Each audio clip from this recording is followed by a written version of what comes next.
जय हिंद फ्रेंड्स, आप सभी का SSC official 2K YouTube channel में स्वागत है।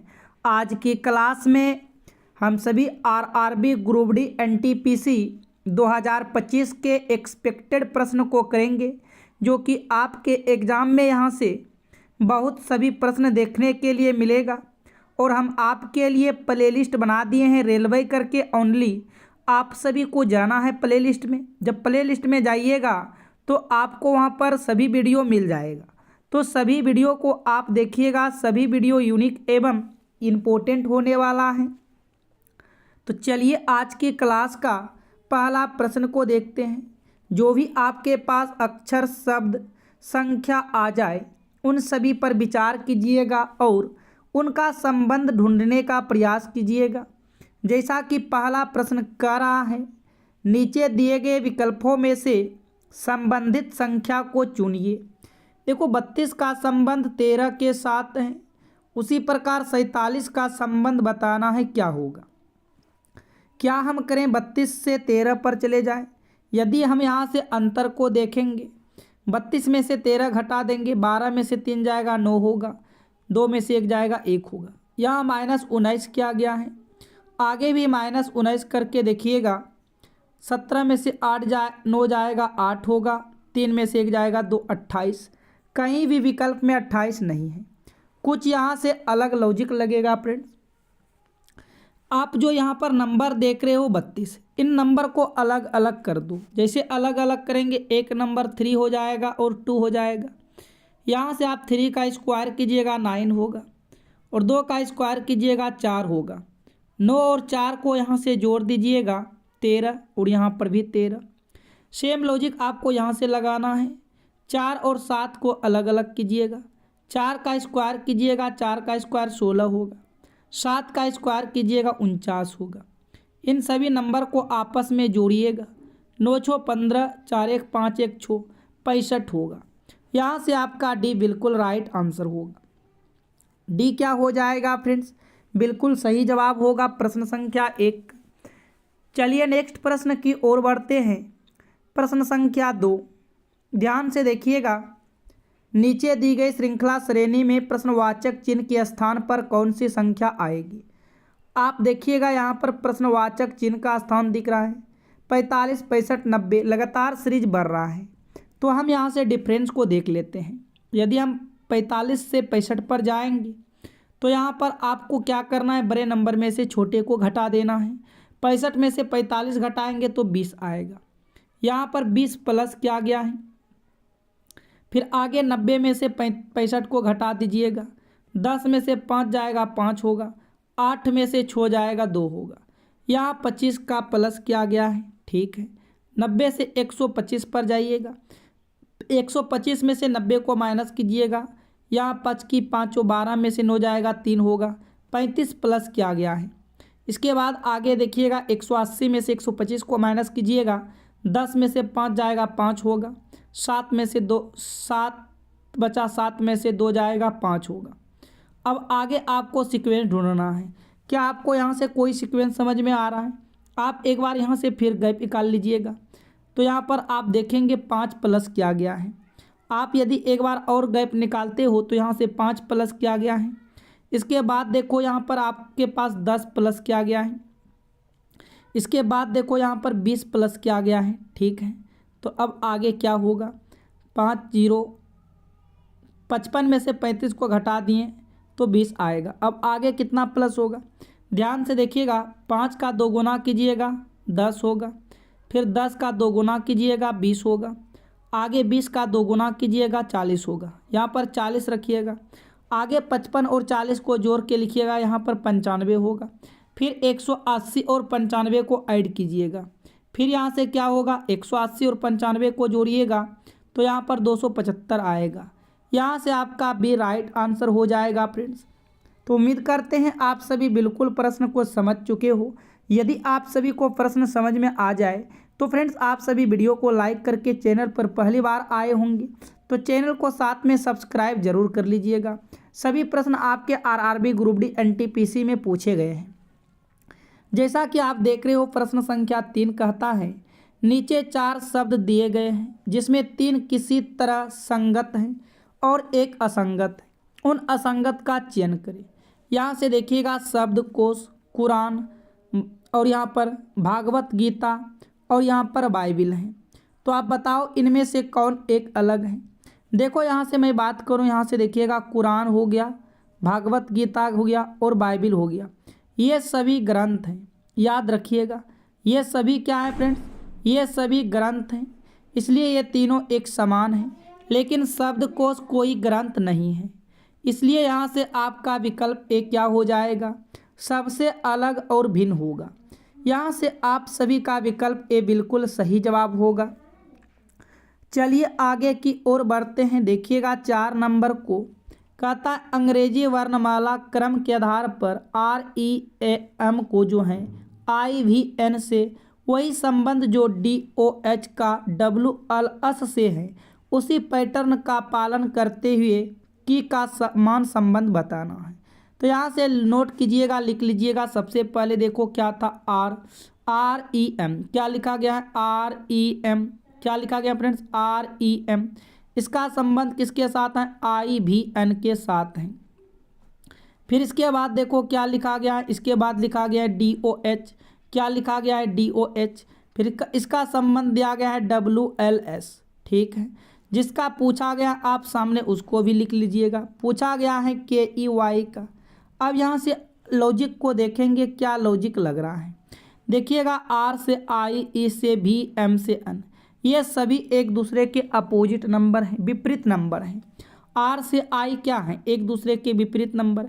E से भी क्या है, एक दूसरे के विपरीत नंबर, जिनका योग 27 हो जाता है जोड़ने के बाद वो एक दूसरे के अपोजिट नंबर होता है। आप चाहो तो चेक कर लो। R का नंबर आप सभी को पता 18 होता है और I का नंबर 9 होता है। आप 18 और 9 को जोड़ो, क्या योग 27 हो रहा है, बिल्कुल हो रहा है।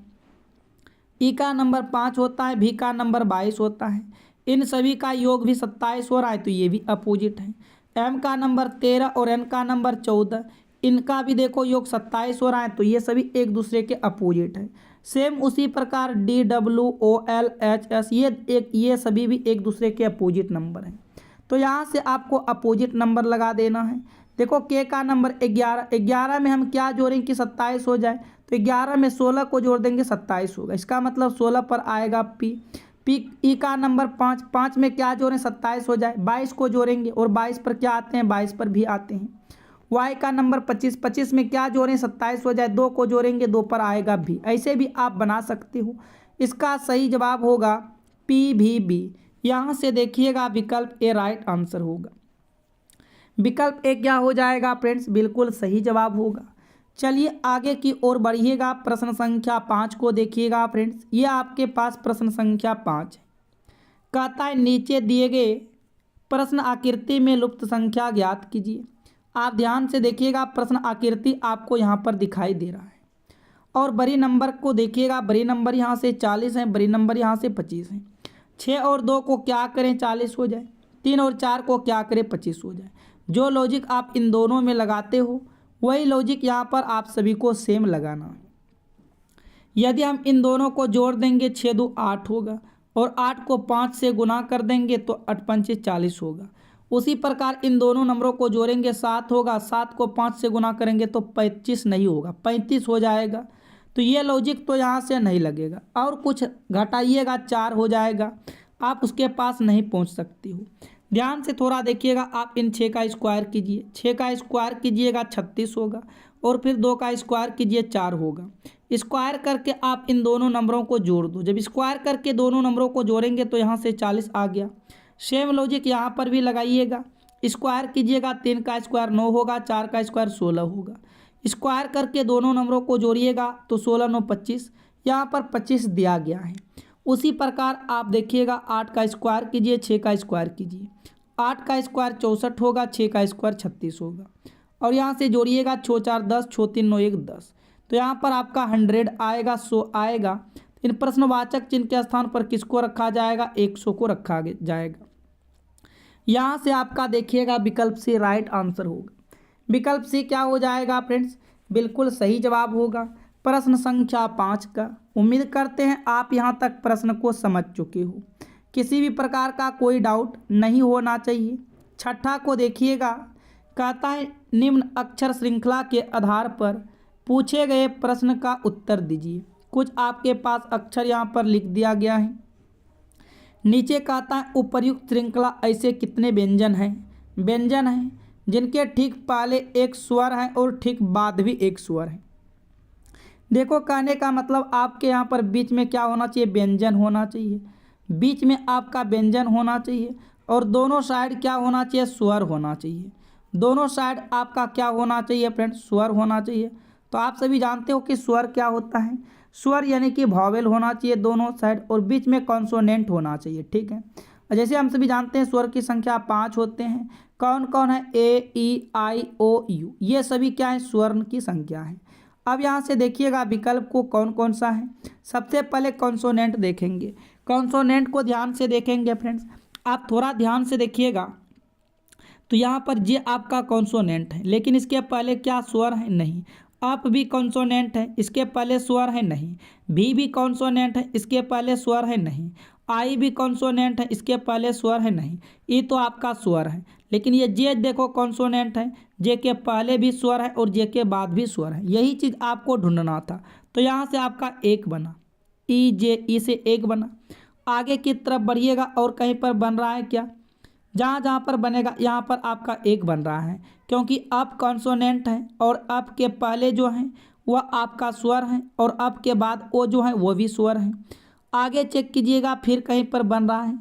आप ध्यान से देखिएगा, यदि बन रहा है तो बनाने का प्रयास कीजिएगा। आगे देखेंगे आपका कहीं पर भी नहीं बन रहा है। ठीक है, आगे आपका कहीं पर भी फ्रेंड्स नहीं बन रहा है। तो यहाँ से हम कह सकते हैं ऐसे कितने हैं, ऐसे 2 पेयर्स होंगे। ऐसे कितने जोड़ा होगा, 2 पेयर्स होगा। अब देखो जे है आपका, लेकिन इसके पहले स्वर है लेकिन बाद में स्वर नहीं है, इसलिए यहाँ से नहीं बना। ठीक है, देखो अक्ष के पहले स्वर है लेकिन बाद में कोई अक्षर भी नहीं है, तो इसलिए यहाँ से ये भी नहीं बनेगा।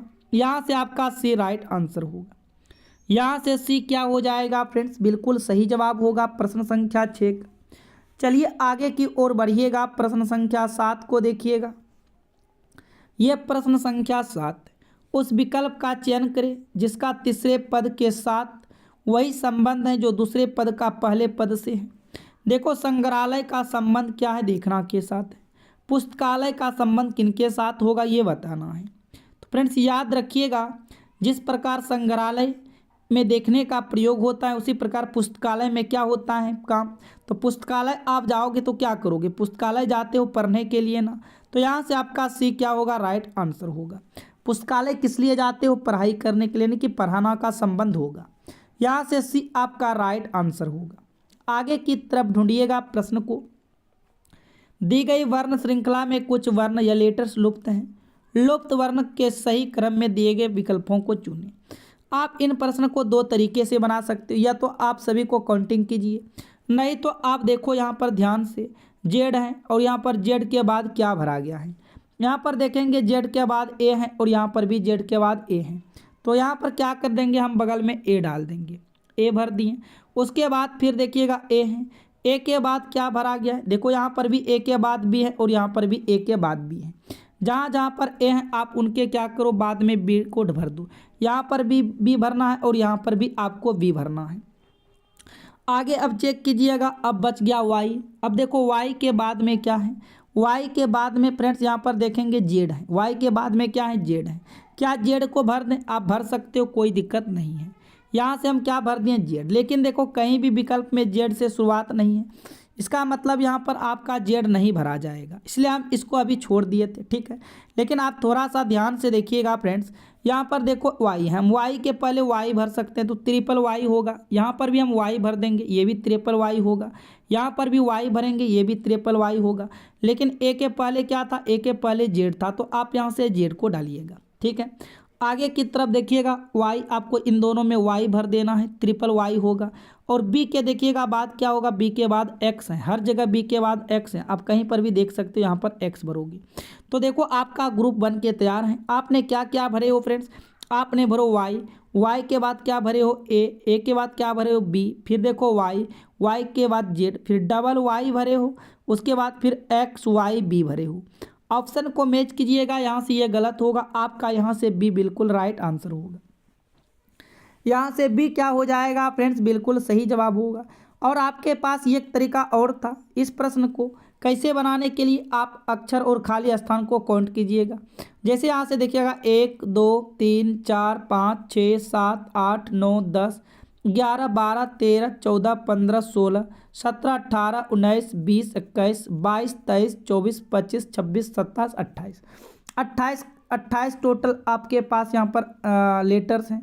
या तो आप यहाँ पर क्या कर सकते हो, 2 से भाग लगाओ, 4 से भाग लगाओ, 7 से भाग लगाओ। हम क्या करेंगे, यहाँ पर बड़ा देखो अक्षर यहाँ पर जो है लंबा सीरीज चल रहा है, तो हम सबसे पहले 7 का भाग लगा देते हैं। आप 7 जगह से कटिंग कीजिएगा। यहाँ से देखिएगा 1 2 3 4 5 6 7, यहाँ से कट होगा। आगे देखिएगा 1 2 3 4 5 6 7, यहाँ से आपको कट करना है। आगे 1 2 3 4 5 6 7।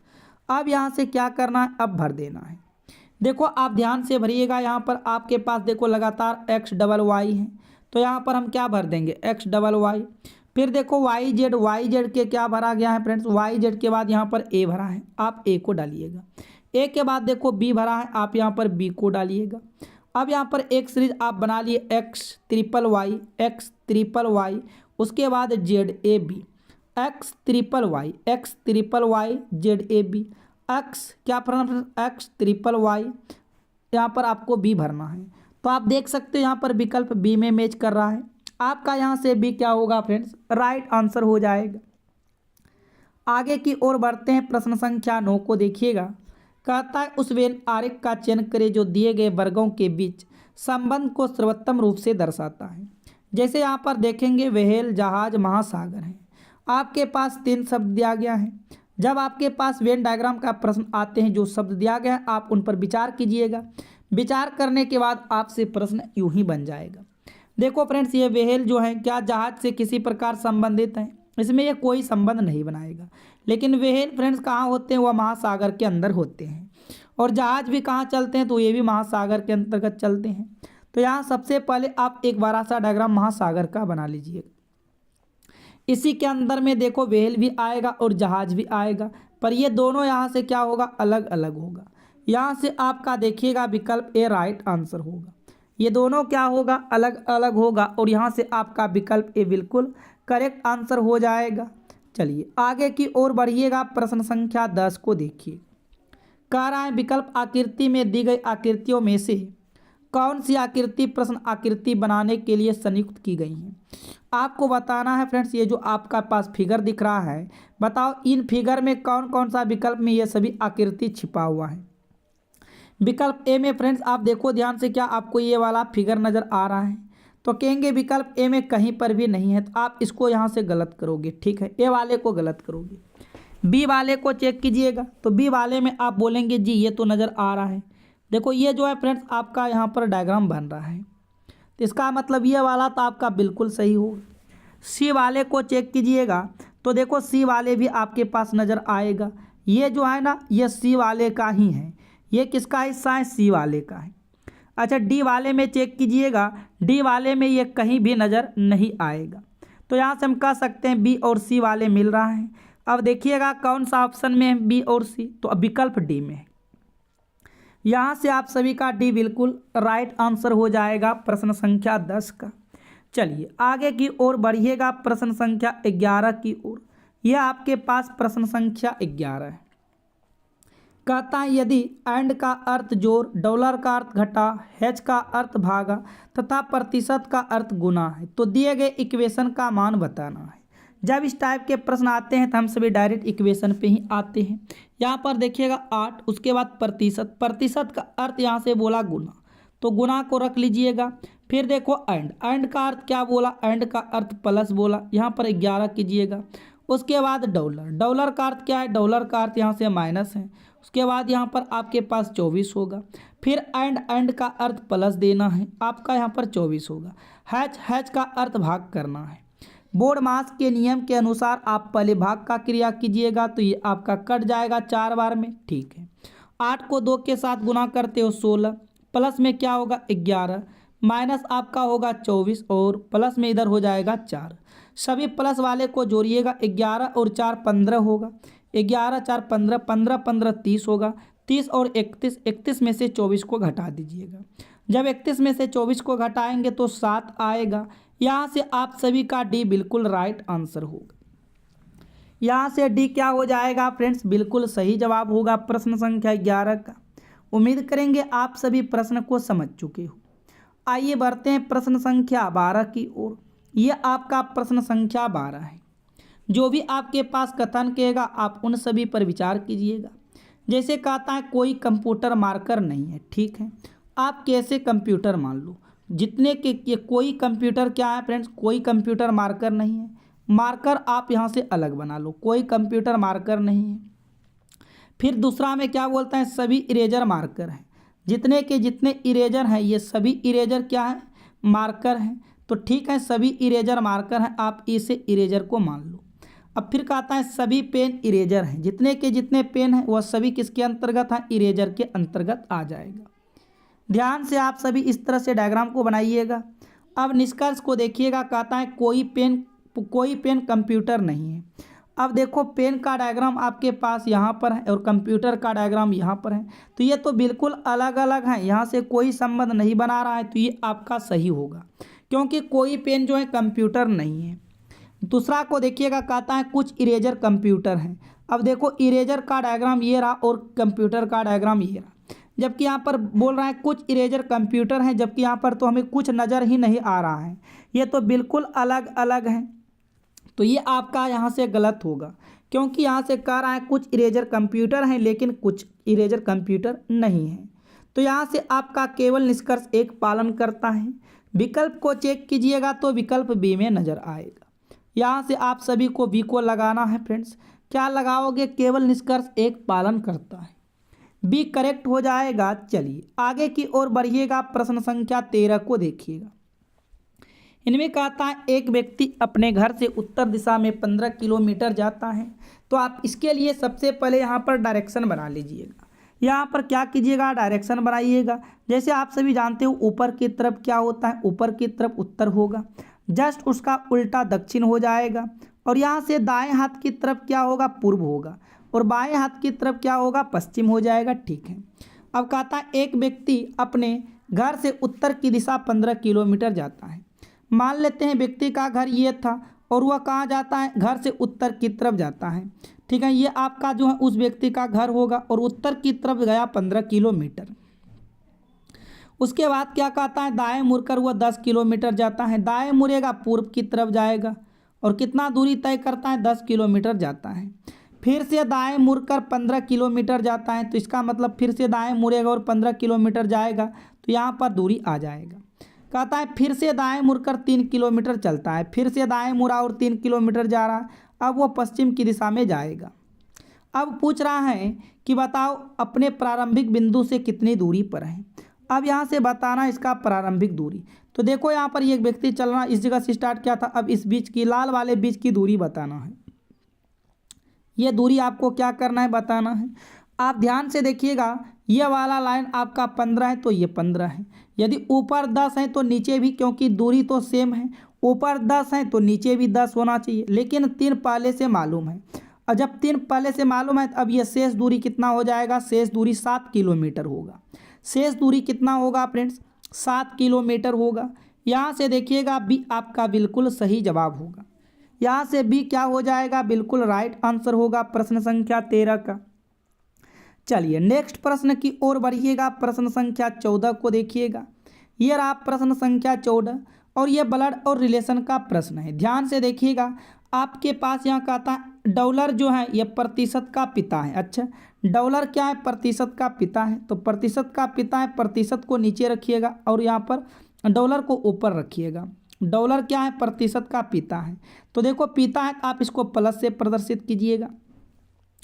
आगे पढ़िएगा, बोलता है ओ जो है एज द रेट की माँ है। इस लाइन को अभी हम छोड़ देंगे, इस लाइन यहाँ पर कहीं पर नहीं दिया गया है। आगे चेक कीजिएगा, फिर क्या बोला, क्या बोल रहा है, एज द रेट प्रतिशत की माँ है।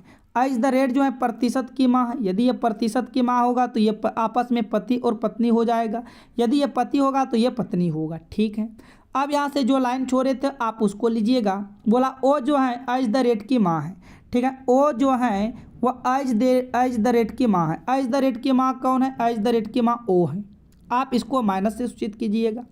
अब यहाँ से देखिएगा क्या कहता है, ओ प्रतिशत से किस प्रकार संबंधित। देखो फ्रेंड्स, जिसमें से लगा है उसी से आप पूछिएगा, से किस में लगा है? प्रतिशत से। तो बताओ प्रतिशत ने इसको क्या कहेगी? तो फ्रेंड्स ये देखो मम्मी की मम्मी है, तो माँ की माँ कौन होती है? तो माँ की माँ नानी होती है। माँ की माँ कौन होती है? नानी होती है। अब माँ की माँ कैसे हो गया आप समझिएगा ध्यान से। ये प्रतिशत की एज द रेट क्या है? माँ है, और एज द रेट की माँ कौन है? ओ है। तो फ्रेंड्स ये क्या हो जाएगी? इसकी नानी हो जाएगी। यहाँ से आपका बी राइट आंसर होगा। माँ की माँ नानी कहलाती है, याद रखिएगा। बी क्या हो जाएगा? बिल्कुल सही जवाब होगा। चलिए आगे की ओर बढ़िएगा, प्रश्न संख्या 15 को देखिएगा। इनमें कहता है यदि 71 गुना 15 इज इक्वल टू 84, 23 गुना 92 इज इक्वल टू 57, 44 गुना 37 इज इक्वल टू 84 है, तो 54 गुना 32 का मान बताओ क्या होगा। कोई ज़रूरी नहीं है कि आपको यहाँ पर गुना दिया गया है तो आप गुना ही करके 84 पुराओगे। गुना करोगे तो काफ़ी बड़ा नंबर आ जाएगा। यदि हम इन सभी को जोड़ देंगे तो यहाँ पर देखिएगा, इन सभी को जोड़ दें, क्या करेंगे? 71 प्लस 15 कर देंगे, तो 5 1 6 होगा, 7 1 8 होगा, और माइनस कर देंगे 2, तो यहाँ पर 84 दिया गया है। ठीक है, उसी प्रकार आप यहाँ से भी 23 प्लस 92 को जोड़िएगा, काफ़ी बड़ा नंबर आएगा। 2 घटाइएगा तो 97 नहीं आएगा। यहाँ से आप थोड़ा सा लॉजिक लगाइएगा, ये जो दोनों नंबर हैं पीछे में आप इसको जोड़ दो। 7 और 1 को जोड़ो, 7 और 1 क्या होगा? 8 होगा। ठीक है, और आपको यहाँ पर जो ये पीछे नंबर दिया गया है 1 और 5 को आप इनमें से घटा दो, 5 में से 1 घटा दो फ्रेंड्स। जब 5 में से 1 घटाएंगे क्या होगा? 4 होगा। आप इसको लिख दीजिएगा। यहाँ भी 84, यहाँ भी 84, सेम लॉजिक लगाइएगा। आप 23 जो लिखा गया इन दोनों नंबरों को आपस में मिला दो। जब दोनों नंबरों को आपस में मिलाएंगे 3 और 2 क्या होगा? 5 हो जाएगा। और ये पीछे वाले नंबर जो दिया गया है आप इन दोनों नंबरों को माइनस कर दो। 9 में से 2 चला जाएगा, 7 होगा, और ये 57 हो गया। यहाँ पर भी 57 है। सेम उसी प्रकार ये 44 जो लिखा गया इन दोनों नंबरों को पहले आप जोड़ो, 4 और 4 क्या होगा? 8 होगा। उसी प्रकार इन दोनों नंबरों को आपस में घटा दो, 7 में से 3 जाएगा, 4 होगा, 84, और यहाँ पर भी 84 दिया गया। क्यों ना आप सेम लॉजिक इसमें भी लगा दो। क्या करते हैं? आगे वाले नंबरों को जोड़ते हैं। 54 है, 5 और 4 को जोड़ेंगे 9 होगा, और पीछे वाले नंबर 3 और 2 को घटाएंगे यहाँ पर 1 होगा। तो यहाँ से आपका सही जवाब क्या होगा? 91। 91 आपका यहाँ से बिल्कुल करेक्ट आंसर हो जाएगा। प्रश्न संख्या 15 का सी हो जाएगा फ्रेंड्स। चलिए अब हम सभी बढ़ेंगे जीके जीएस के प्रश्न के तरफ। लेकिन फ्रेंड्स आप सभी से रिक्वेस्ट है, आप सभी अभी तक वीडियो को लाइक नहीं किए हैं तो वीडियो को लाइक करके साथ में चैनल को सब्सक्राइब जरूर कर लीजिएगा। तो आप सभी इस प्रश्न का आंसर कीजिए, क्या आएगा सही जवाब फ्रेंड्स। सभी प्रश्न काफ़ी इम्पोर्टेंट है, ठीक है फ्रेंड्स, आपके एग्जाम के लिए। कहता है नेहरू ट्रॉफी किस खेल से संबंधित है? बताइएगा, नेहरू ट्रॉफी किस खेल से संबंधित है? तो इसका सही जवाब होगा फुटबॉल खेल से संबंधित है। सभी प्रश्न को नोट करते जाइएगा, यहाँ से आपका विकल्प भी सही होगा। आगे की ओर बढ़िएगा। भारत सेवक समाज की स्थापना किसने की थी? भारत सेवक समाज की स्थापना गोपाल कृष्ण गोखले ने किया था। यहाँ से भी इसका बिल्कुल राइट आंसर हो जाएगा। अगले प्रश्न की ओर बढ़िएगा। WTO का मुख्यालय कहाँ है? WTO का मुख्यालय जनेवा में है। यहाँ से विकल्प भी क्या होगा? बिल्कुल सही जवाब हो जाएगा, जनेवा। आगे की तरफ बढ़िएगा फ्रेंड्स। बिहू निम्नलिखित में से किसका लोकप्रिय उत्सव है? बिहू निम्नलिखित में से किसका लोकप्रिय उत्सव है? तो ये असम का है। यहाँ से विकल्प ए बिल्कुल सही जवाब होगा, असम। नेक्स्ट प्रश्न की ओर चलिएगा। नासिक किस नदी के किनारे स्थित है? तो ये जो है गोदावरी नदी के किनारे स्थित है। यहाँ से विकल्प भी राइट आंसर होगा। चलिए अगले प्रश्न की ओर। देश का लौह पुरुष किसे कहा जाता है? देश का लौह पुरुष किसे कहा जाता है? सरदार पटेल को कहा जाता है। यहाँ से विकल्प ए क्या होगा, राइट आंसर हो जाएगा।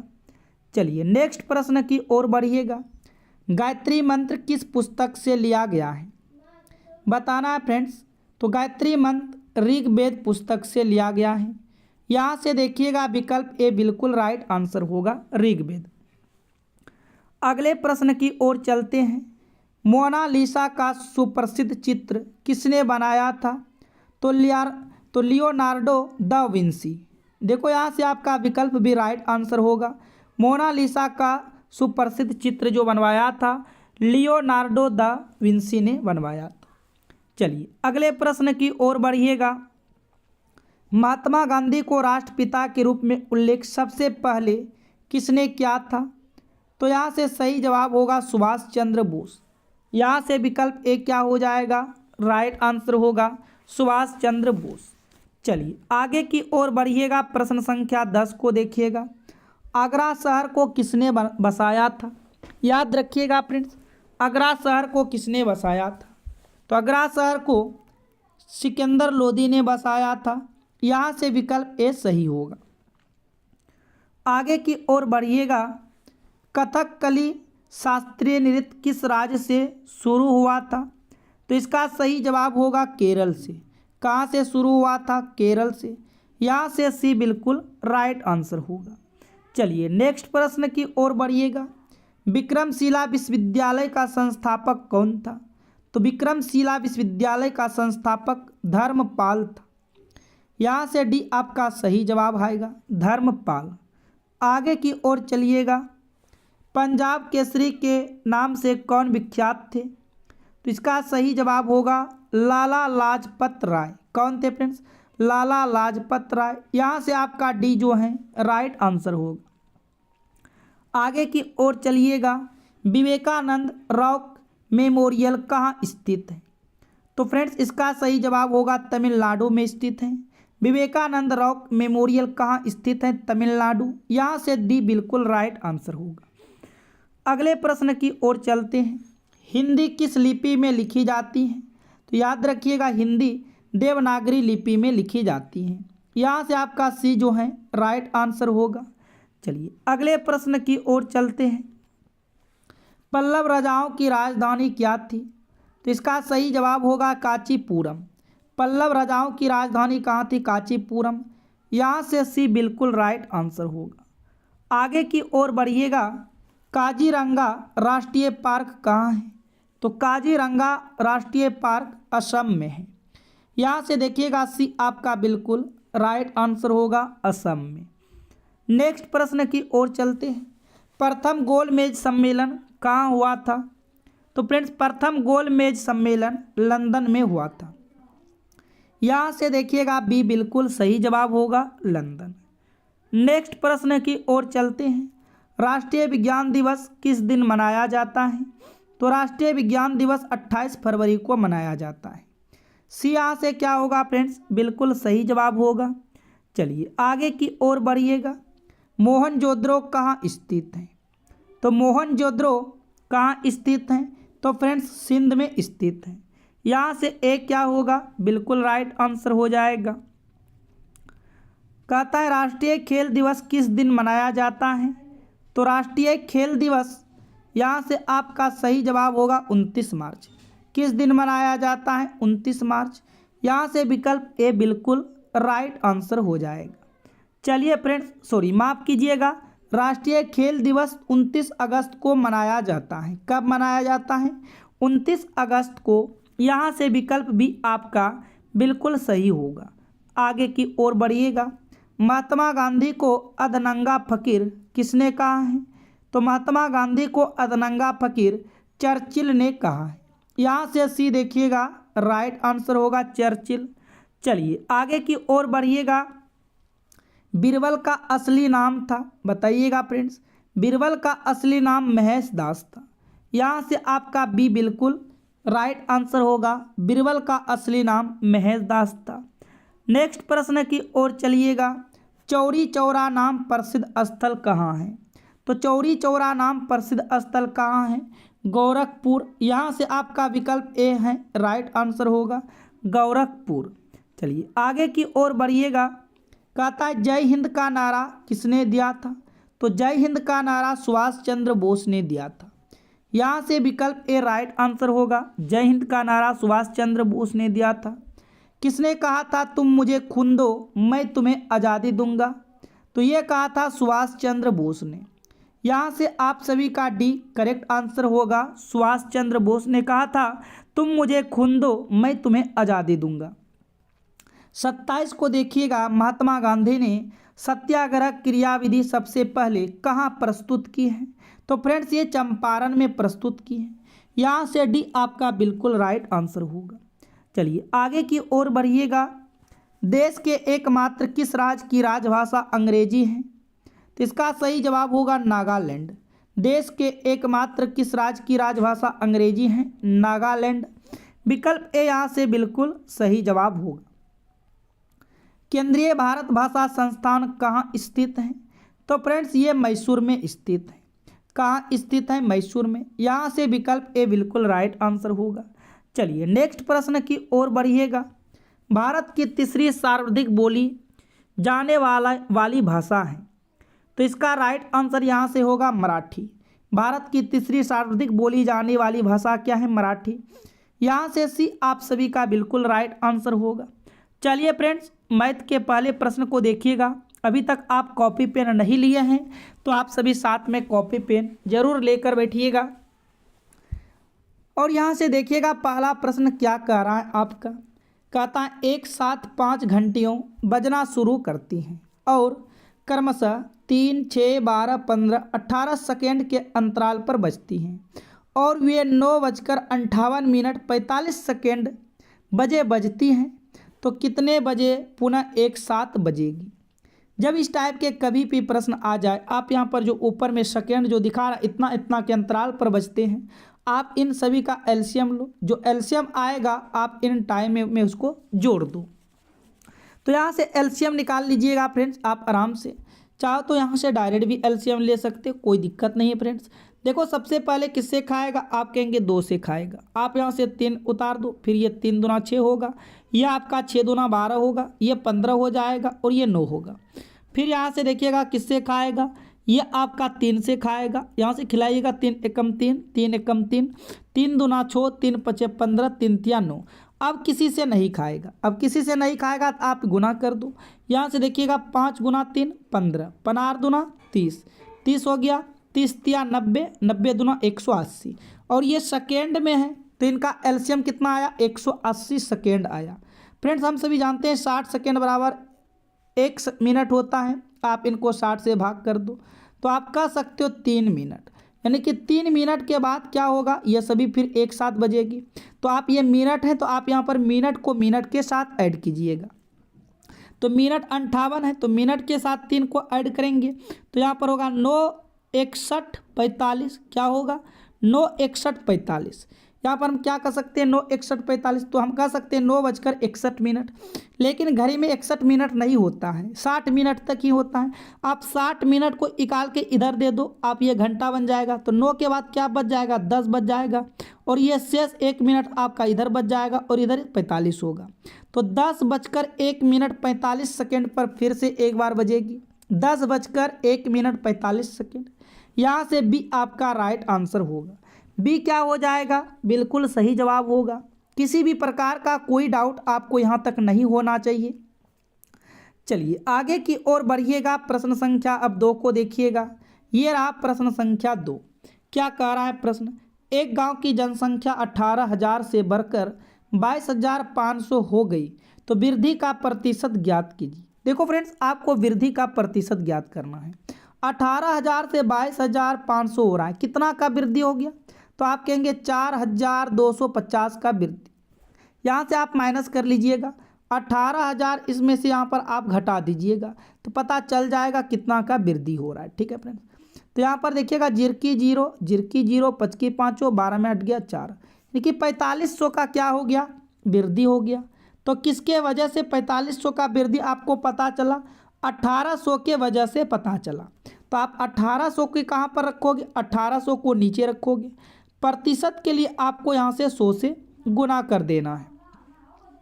कटिंग कीजिएगा 2 जीरो से 2 जीरो कटिंग हो जाएगा। फिर 9 से कटिंग कीजिएगा 9 पचे 45 पर 2 जीरो होगा और ये 9 दूना के 18 होगा। 9 दूना के क्या होगा, अच्छा 18,000 लेना था, यहाँ पर 1800, यहाँ पर 1 जीरो और आएगा। ये 2 जीरो से 2 जीरो, 1 जीरो से 1 जीरो कटिंग होगा। अब देखिएगा 9 से 9 पचे 45 और ये 9 दूना के 18 और ये आपका 25 बार में कटेगा। तो गांव की जनसंख्या में कितने प्रतिशत की वृद्धि आई है, तो गांव की जनसंख्या में 25% की वृद्धि आई है। यहाँ से आपका ए राइट आंसर हो, यहाँ से ए क्या हो जाएगा फ्रेंड्स, बिल्कुल सही जवाब होगा प्रश्न संख्या 2 का। चलिए आगे की ओर बढ़िएगा, प्रश्न संख्या 3 को देखिएगा। मोस्ट इंपोर्टेंट प्रश्न है फ्रेंड्स, कहता है सीमा की वार्षिक आय। ध्यान से देखिएगा, कहता है सीमा की वार्षिक आय इकाई, दहाई, सैकड़ा, हजार, 10,000, लाख, 10 लाख। सीमा की वार्षिक आय 15 लाख है और हर महीने वह 30,000 की EMI देती है, ठीक है। उसके मासिक वेतन का कितना प्रतिशत EMI में जाता है, तो यहाँ से हम सभी को मासिक बताना है। तो सबसे पहले हम सभी देखते हैं कि वह महीना में कितना कमाता है। तो फ्रेंड्स यदि उसका वार्षिक आय 15 लाख है तो महीने का निकालने के लिए क्या करेंगे, महीने का निकालने के लिए इन 15 लाख में हम भाग दे देंगे। 15 लाख में क्या कर देंगे, भाग दे देंगे। किससे भाग देंगे, 12 से भाग देंगे। उनका मासिक आय आ जाएगा। तो यहाँ से देखिएगा 12 एकम 12 हो गया, ठीक है। 12 3 15, 12 3 15, 30 हो गया। फिर यहाँ पर देखिएगा 12 दूना 24 हो गया, ठीक है। 12 दूना 24, आप इस तरह से भाग दे रहे हो, देखो इस तरह से आप यहाँ पर भाग लगा दो। तो क्या हो गया, 12 एकम 12, यहाँ पर उतरा 3, 0 हो गया। 12 दूना के 24 और यहाँ पर आपका 6 उतरेगा, ठीक है। 6 के बाद आपका ये वाला 0 उतरेगा, ठीक। तो 12 पंचे 60, तो यहाँ पर अब इधर 3 जीरो बचेगा। तो 1,25,000 उसका मासिक इनकम आय क्या होगा, 1,25,000, ठीक है फ्रेंड्स। 1,25,000 में 30,000 आपने क्या करते हो, EMI देते हो। कितना देते हो, 30,000 देते हो। कितना देते हो, 30,000 देते हो। कितना में से, 1,25,000 में से। अब यहाँ से देखिएगा कितना प्रतिशत EMI में जा रहा है। प्रतिशत के लिए आपको 100 से गुना कर देना है। यहाँ से कटिंग कीजिएगा, ये 3 जीरो से आपका 3 जीरो चला जाएगा, ठीक है। 25 चौक 100 हो जाएगा, 25 पंचे 125 होगा, 5 छक 30 होगा, 6 को 4 के साथ गुना कीजिएगा 24 होगा। तो आप क्या करते हो, अपनी इनकम का 24% EMI में चला जाता है। कितना प्रतिशत, 24%। तो यहाँ से आपका विकल्प ए राइट आंसर होगा। यहाँ से विकल्प ए क्या हो जाएगा फ्रेंड्स, बिल्कुल सही जवाब होगा। चलिए आगे की ओर बढ़िएगा, प्रश्न संख्या 4 को देखिएगा। ये रहा प्रश्न संख्या 4। कहता है एक काम को करने में P, Q, R और S की कार्य क्षमताओं का अनुपात 2, 3, 5, 4 है। किसी कार्य के लिए दिया गया पारिश्रमिक 4,200 रुपये है। किसे सबसे ज़्यादा राशि मिली और कितनी राशि मिली। देखो यहाँ पर सभी का अनुपात दिया है। P का अनुपात 2 है, Q का अनुपात 3 है, R का अनुपात 5 है और S का अनुपात 4 है। तो जिस रेशियो में काम करेगा उसी रेशियो से यहाँ पर पैसा भी बांटा जाता है फ्रेंड्स। तो अनुपात में देखो यहाँ पर 2, 3, 5, 4 में मिल रहा है और रियल में कितना मिल रहा है, 4,200 मिल रहा है। तो सभी को यहाँ से ऐड कीजिएगा, 2 और 3 5, 5 10, 10 4 14, यानी कि रेशियो में कितना मिला, रेशियो में 14 मिला। तो ये आपका 14 किसके बराबर होगा, 14 आपका 4,200 के बराबर हो जाएगा। 14 4,200 के बराबर होगा। आप 1 किसके बराबर कीजिएगा, 1 आपका 300 के बराबर होगा। रेशियो 1 का वैल्यू 300 आ गया। अब सभी का यहाँ से आप इनकम बता सकते हो। P का इनकम 600 होगा क्योंकि रेशियो 1 का वैल्यू, तो आप 300 में 2 से गुना करोगे 600। Q का आय यहाँ पर 900 होगा। Q का आय क्या हो जाएगा, 900 होगा। और यहाँ पर देखिएगा R का आय क्या होगा, 1500 हो जाएगा। और यहाँ से देखिएगा S का आय क्या हो जाएगा, 1200 होगा। और यहाँ से आपसे पूछा है कि सबसे अधिक किसको मिला। तो फ्रेंड्स ये 1500 वाले सबसे अधिक है और ये कौन है, तो ये R है। तो हम कह सकते हैं कि R को सबसे ज़्यादा राशि मिला और कितना मिला, तो 1500 मिला है। यहाँ से आपका डी बिल्कुल राइट आंसर होगा। यहाँ से डी क्या हो जाएगा, बिल्कुल सही जवाब होगा। इस सब प्रश्न को आपको डायरेक्ट शॉर्ट में भी बना सकते हो। चलिए आगे की ओर बढ़िएगा, देखिएगा प्रश्न संख्या 5 को, काफ़ी इंपॉर्टेंट है, एवरेज के प्रश्न है। 4 संख्या ए बी सी और डी का कुल औसत 26 है। यदि ए और बी का औसत 19.5 है तो सी और डी का औसत क्या होगा। सबसे पहले यहाँ से देखिएगा 4 संख्याएं कौन कौन है, ए बी सी और डी, इनका औसत 26 है। तो 4 आदमी है तो आप यहाँ पर औसत निकालने के लिए, योग निकालने के लिए 4 से गुना कर दो, तो 6 चौके 24 हो जाएगा, 4 दूना 8 दू 10 हो जाएगा, ठीक है 104। उसके बाद ए और बी का औसत 19.5 है। यहाँ से ए और बी का औसत दिया गया है, ए और बी का कितना है 19.5 है। 2 लोग हैं, आप यहाँ पर 2 से गुना कर दो, तो यहाँ पर देखेंगे 5 दूना 10 कैरी 0 हो जाएगा, फिर 19 दूना 38 से 39 हो जाएगा। अब आप क्या करो फ्रेंड्स, आपको पता चल गया ए और बी का औसत क्या है 39 है। अब डायरेक्ट ये पॉइंट के बाद 0 का कोई वैल्यू नहीं होते हैं, ठीक है। तो ये ए और बी का मान 39 है, तो हमको सी और डी का औसत निकालना है। तो आराम से क्या करेंगे, ए और बी के जगह यहाँ पर हम किसको रख देंगे, 39 को रख देंगे। पक्षांतर करेंगे, 104 में से 39 घट जाएगा, तो डायरेक्ट यहाँ से हम घटा देते हैं यहीं पर 139 में से 104 में से 39 को, तो ये आपका आ जाएगा 14 में से 9 जाएगा 5 होगा, 9 में से 3 जाएगा 6 65। तो हम कह सकते हैं सी प्लस डी का मान कितना आया, 65 आया। लेकिन इनका औसत पूछा है, तो 2 व्यक्ति हैं तो औसत निकालने के लिए आप 2 से भाग दे दो। जब 2 से भाग देंगे तो 2 तिया के 6 होगा, ठीक है, 2 दूना के 4 होगा, 2 पंचे 10 होगा, तो 32.5 होगा। इनका औसत क्या होगा, 32.5 होगा। यहाँ से डी आपका राइट आंसर होगा। यहाँ से डी क्या हो जाएगा, बिल्कुल सही जवाब होगा। तो हम उम्मीद करेंगे फ्रेंड्स आप बिल्कुल सभी प्रश्न को समझ चुके हो। तो आप सभी नोट कीजिएगा आपके क्लास का time table friends, 5 AM 11 AM और शाम के 7 PM पर है। इन 3 क्लास के साथ डेली जुड़ना है फ्रेंड्स। और रेलवे करके आपको प्लेलिस्ट मिलेगा, वहाँ पर जाइएगा, सभी वीडियो को देख लीजिएगा। वहाँ पर सिर्फ ओनली रेलवे का ही वीडियो मिलेगा। यदि आप railway RRB NTPC group D का तैयारी कर रहे हैं। और फ्रेंड्स आप जाते वक्त आप सभी क्या कीजिएगा, वीडियो को लाइक करके, चैनल पर पहली बार आए हो चैनल को सब्सक्राइब करके नोटिफिकेशन घंटे को ऑल कीजिएगा। जितने भी आपके पास स्टडी ग्रुप हैं उन सभी ग्रुप में वीडियो को शेयर कीजिएगा, जैसे व्हाट्सएप, इंस्टाग्राम, टेलीग्राम, फेसबुक, इन सभी ग्रुप में फ्रेंड्स वीडियो को शेयर करके इस वीडियो का लिंक जो है अपने स्टेटस पे लगा दीजिएगा। इतना तो आप कर सकते हो फ्रेंड्स। चलिए हम फिर मिलते हैं नेक्स्ट वीडियो में। Thank you, all the best.